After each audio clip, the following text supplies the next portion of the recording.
By 1324 AD, the Aztecs had finally reached their promised land, an island in the middle of a lake.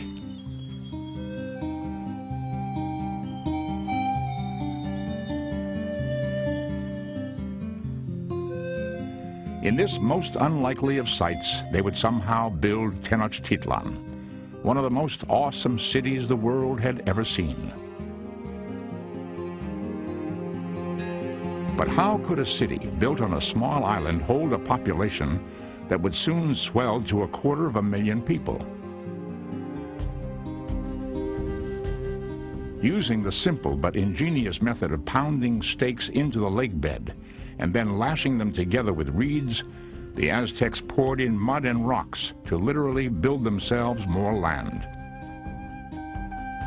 They expanded their small island into a vast 2,500 acres.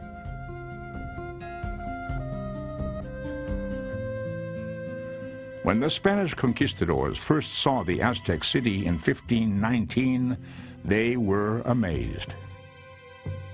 There in the center of the lake was this gleaming white city. It was something they had never seen before, and for us, we could almost imagine it as Dorothy looking at at Oz for the first time.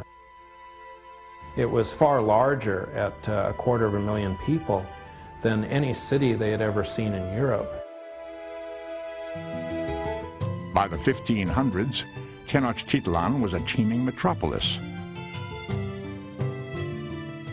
It held twice the population of London or Rome.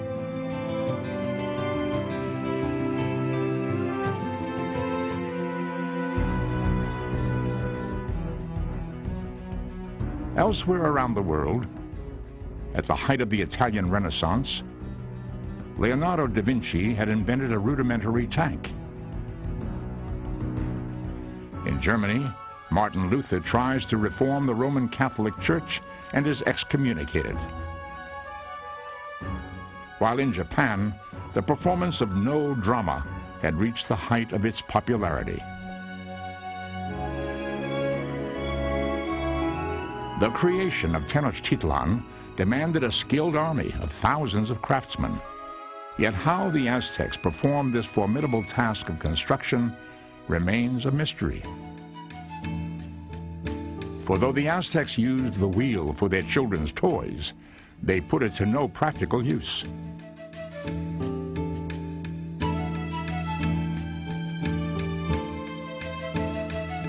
Without the wheel or beasts of burden, how could the Aztecs build on such a monumental scale? Experts theorize the answer lies in the ingenious concept of the city itself.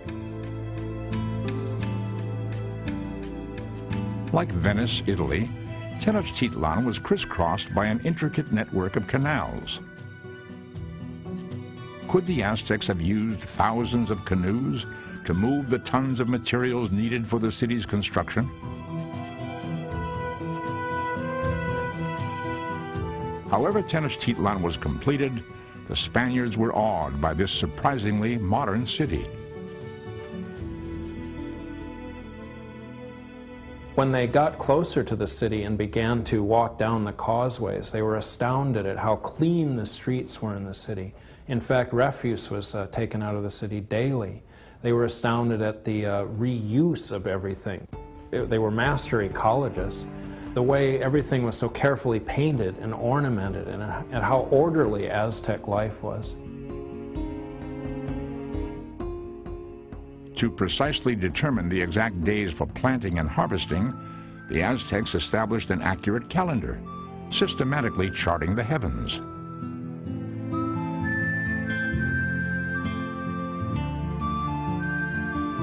Aztec medicine was also highly sophisticated, with over 100 herbal remedies for specific ailments.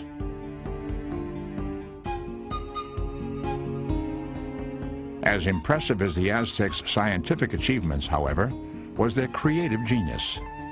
To an extraordinary degree, they viewed every aspect of life as an opportunity for creative expression. Aztec society is known for its militarism, its interest in human sacrifice, so that there's a tendency to look at all Aztec life as having been brutal. But in fact, there was a rich Aztec tradition of poetry, of music, and of drama.